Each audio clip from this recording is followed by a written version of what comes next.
de Assis Alvim. Eu comecei trabalhando numa empresa do Grupo Klabin, encheador mesmo.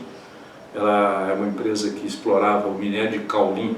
Em 1958 eu vim para Juiz de Fora, mas sempre mantive as minhas ligações com Juiz de Fora, mesmo nessas ausências, e com o encheador. E me tornei professor da Universidade, da Faculdade Machado Sobrinho. Qual é a importância do Santa Cruz para a história de Chiador? Eu acho que tem vários aspectos que a gente tem que considerar, especialmente numa época em que Chiador tinha uma população muito maior. Não sei se você sabe, o Chiador já teve 6 mil habitantes, hoje está com metade disso. E o Santa Cruz provocava essa vinda desse pessoal para a sede, na época não do município, do distrito. Chiador pertencia à Espanha em 54, foi naquele pacotão do Juscelino, onde 400 e tantos municípios foram criados. Foi emancipado. O Santa Cruz, ele provocou a integração social, esportiva e política talvez também. E como clube esportivo, né, como clube social, fazer eleições de rainhas. Então eu tenho a impressão que ela provocava esse relacionamento, essa aglutinação de pessoas. E também religiosa. Poxa vida. Porque nos períodos de festa da igreja, especialmente no de Santo Antônio, que era o padroeiro da cidade, entendeu? Eram realizadas festas durante 3 dias, normalmente sexta, sábado e domingo. E sempre tinha agregado a essa programação, entendeu? Um evento esportivo. Então, a atividade esportiva se integrava à programação religiosa também, né?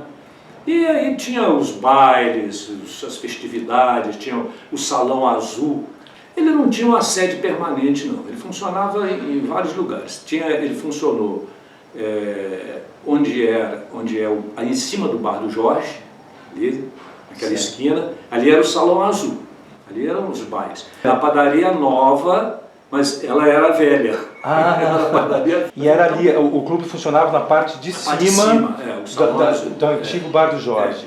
Mas o clube é interessante que o clube não tinha assim, uma personalidade jurídica como hoje é obrigatório. Hoje ele tem, e já há algum tempo, né, quando ele foi lá perto da escola, ele tem personalidade jurídica. Naquela época não tinha não, ele era informal, era um clube informal.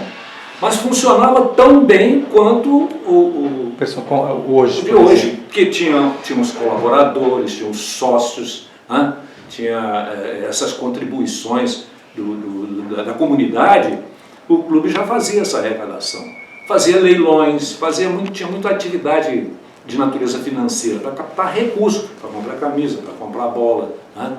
Quando o senhor fala em integração social, havia assim pessoas muito diferentes que participavam ou era mais só um grupo mais fechado que participava? Não, o grupo fechado, ele era completamente aberto, completamente aberto. Vários estratos sociais, não havia diferenciação nenhuma, nem preconceito, né?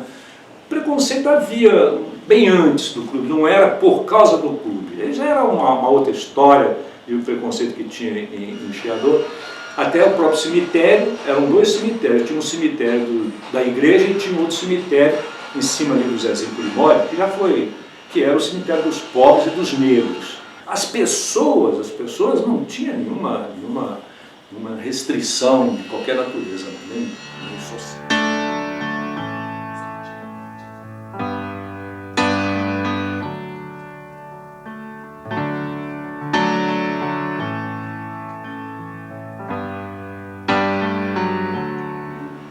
E o clube, então, ele era informal, ele teve essa importância, depois ele se formalizou. Essa história, ela foi evoluindo como? Foi uma tentativa de aperfeiçoar, né? De melhorar, de produzir mais eventos, né? E, enfim, de formalizar também o clube. E aí criou-se uma sociedade de fato. Depois que se criou o Santa Cruz, nos moldes que ele é hoje, que o campo foi para lá, criou a sede, eu acho que ele perdeu um pouco o efeito da integração, como era naquela época, quer dizer, antes, que eu conheço, né?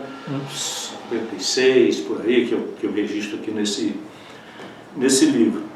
Então, ali, de certa forma, reduziu um pouco os atrativos para muitas pessoas que não puderam alcançar, porque tinha uma exigência que era pagar uma mensalidade. Pagar uma mensalidade e ser sócio. Entendeu? Mas ele não perdeu a importância, não. Ele continuou sendo importante, porque mudaram um pouco os hábitos. Aí já teve piscina, já tinha aula de ginástica, já era uma outra forma.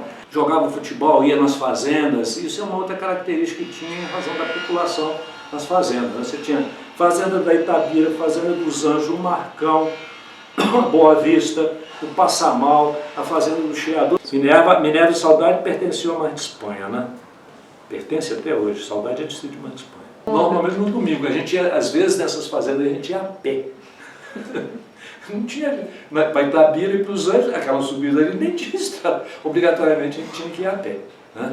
Tudo tinha campo de futebol, a gente estava sempre ali. Né? O Santa Cruz era o centro disso tudo, porque é uma característica interessante que só o Santa Cruz saía para jogar fora de Chiador.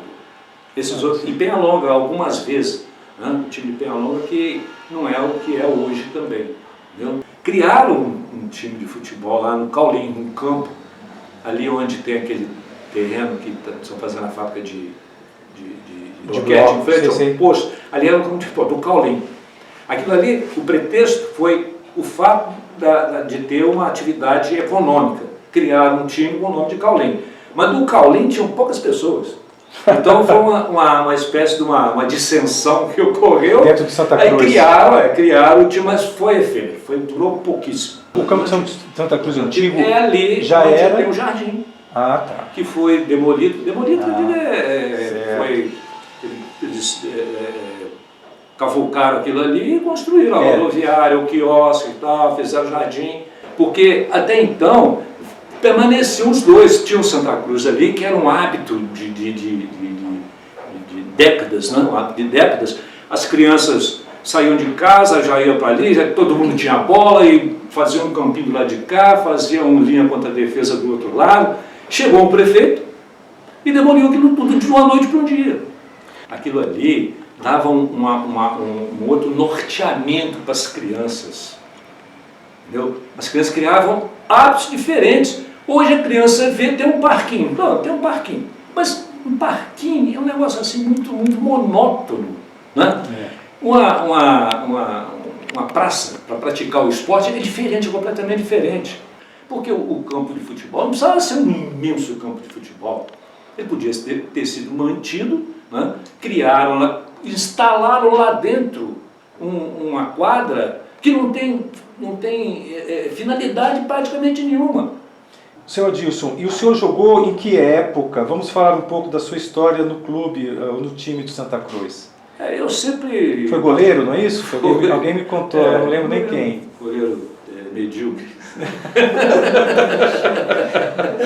Não, mas eu comecei a jogar no Santa Cruz. Santa Cruz tinha vários níveis de idade, de coisa, as crianças e tal. Eu comecei a jogar no Santa Cruz, eu acho que eu fui o jogador mais precoce que já teve na história do Santa Cruz. Eu fui titular do Santa Cruz aos 13 anos. Do principal? Do principal.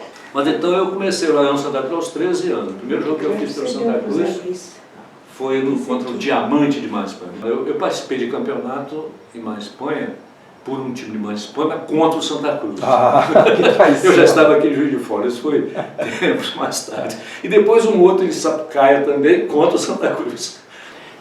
Depois que eu saí de lá, isso aí não é nada meu, eu sei que tinha campeonatos, eu mesmo fui técnico. Mais tarde, muitos anos depois, eu fui técnico de um time lá que fazia parte de um campeonato de Chiador. Né? Nós fizemos muitas excursões, jogávamos Belmiro Braga, Petrópolis, nós íamos muito a Petrópolis, jogávamos muito Petrópolis.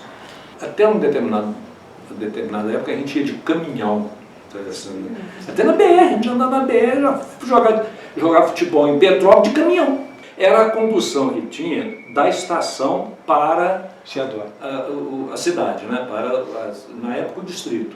E com a construção da ponte, aí facilitou tudo. E o trem depois acabou, né? É? E o trem acabou, né?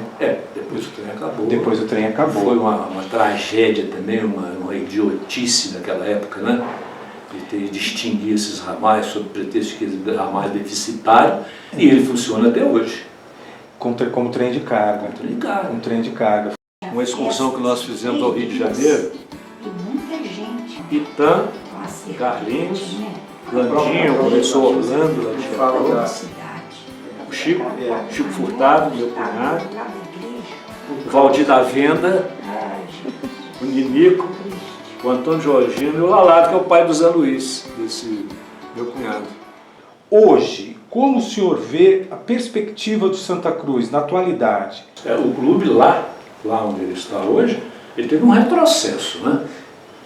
Aquelas discussões, o outro presidente abandonou e tal, retomou. Eu não passei, eu sou sócio do clube, mas passei a não acompanhar mais. Eu acho que ele é importante para a comunidade lá, eu acho que ele continua sendo importante. Agora, eu tenho a impressão que eles precisam redefinir os objetivos, de modo que ele tenha uma amplitude maior, que ele abranja uma parcela maior da população. Porque ele continua, a não ser no caso do futebol, ele continua sendo restrito àqueles que são sócios, excetuando os eventos que são pagos. Uma pessoa encheador que foi o maior colaborador do Santa Cruz que eu conheci, o maior colaborador. Não só na organização dos eventos, mas também na participação financeira, que é o Aureliano Pereira da Costa, o Taninho, que até hoje não se prestou homenagem a ele. O Taninho, que fez tudo, fazia na igreja, fazia no clube, entendeu? Trazia, oferecia camisa, oferecia chuteira a quem não podia comprar, esse foi completamente esquecido. Eu fazia uma espécie de reportagem, isso aqui era eu mesmo fazendo, como jogador e como repórter. Todos os registros todinhos aqui. Presidente de honra do clube é o padre Athanásio Schneider. Era um padre holandês que tinha lá. Você vê que é a integração da igreja com a atividade esportiva e social. Presidente de honra, padre Athanásio Schneider. Aqui, presidente Aureliano Pereira da Costa, o Taninho. Isso em 54, portanto estamos exatamente fazendo 60 anos. Não é? Isso aí, né?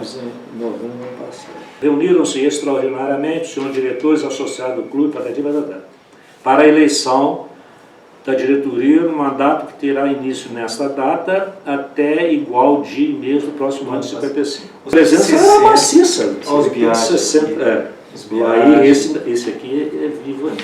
Eu estava vendo aqui outro dia, são poucos os sobreviventes. Esse aqui é um deles. Entendeu? E lançam uma festa de 55, isso aqui já fui eu, a minha assinatura aqui. Fazia prestação de contas, tudo bonitinho, direitinho, né? Aqui, ó, os pagamentos, comestíveis a jogadores, era interessante que a gente pagava a condução, era um critério que tinha naquela época. O visitante recebia do visitado o transporte e a alimentação. Aí nós tínhamos a reciprocidade, quando nós íamos lá, o procedimento era o mesmo. Aqui é um resumo, eu coloquei aqui um resumo. 2 bailes de carnaval, 55 e 56, né? Recebeu 35 visitas em seu campo, excursionou no seguinte localidade, Rio de Janeiro, Petrópolis. Nossa, quanto lugar! Mas põe Penhalonga, Santa Fé, Ibitiguaia, Belmiro Braga. Ibitiguaia tem aqui, Belmiro Braga.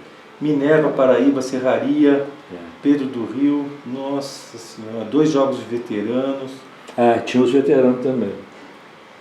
Manteve por algum tempo o voleibol. Eu acho que a pecuária e a exploração agrícola de uma maneira geral, numa região onde os custos eram muito elevados. E foram aparecendo oportunidades fora de lá, que lá não ofereciam as oportunidades, elas foram sendo oferecidas fora de lá. Em Três Rios, principalmente, você vê que toda manhã, até hoje, né? Toda manhã, Chiador e Penhalonga são praticamente, para Três Rios, uma cidade dormitório. Né? Toda manhã sai ônibus ali de Chiador e de Mar de Espanha, saem pessoas com as suas próprias conduções para trabalhar em Levi, em Três Rios e até mais adiante um pouco. Hoje, são imensas as pessoas que têm a oportunidade de estudar, tem faculdade em Três Rios, tem faculdade em Juiz de Fora, vêm e voltam.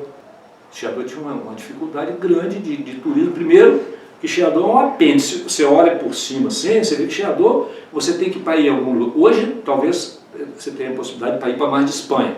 Mas, antes de ter essa estrada, Chiador é um apêndice. Quem vai a Chiador tem que ir a Chiador. Depois que surgiu a represa, né, a barragem lá de Furnas e tal, de Simplício, tal, aí criou-se a expectativa, mas vai ficar nisso só, por enquanto. Criou-se assim uma espécie de impasse. Bom, o que vai ser feito na estação de Chiador? Vai restaurar e o que vai ter lá? Ninguém deu solução.